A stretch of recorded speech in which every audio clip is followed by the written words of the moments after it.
কান্দালি রহমান পার্থ সাহেব এখানে নেই, এই জন্য আমি ব্যাপারে কোনো কথা বলবো না। উনি ফায়ার করেছেন, কিন্তু কিছু কিছু ফায়ার ওনার ব্যাক ফায়ার হয়ে গেছে।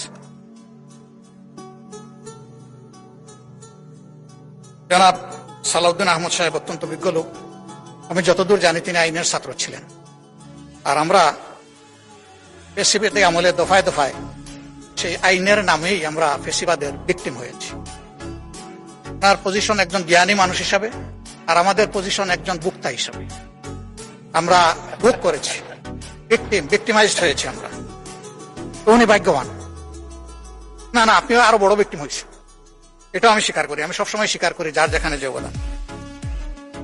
তিনি 73 সালের পরে অর্ডার যে আইন নয় সেইটার উল্লেখ করেছেন, কিন্তু এরপরে বহু অর্ডারও, বহু অধ্যাদেশ, বহু আদেশ আইনের রূপ নিয়েছে। আজকে যদি সেই সমস্ত সম্মানিত ব্যক্তিদের সম্পর্কে কথা বলি, তারা আজকে দুনিয়ায় নেই। অনেককেই আমরা অন্তর থেকে গভীরভাবে শ্রদ্ধা করি, তাদের প্রতি অশ্রদ্ধা হবে। আমি সেই জায়গায় ফিরে যেতে চাই না। আবারও বলবো, সংবিধান এবং আইন মানুষের জন্য, আইন কিংবা সংবিধানের জন্য জনগণ। এই জিনিসটা আমরা খেয়াল রাখলে ভালো হতো।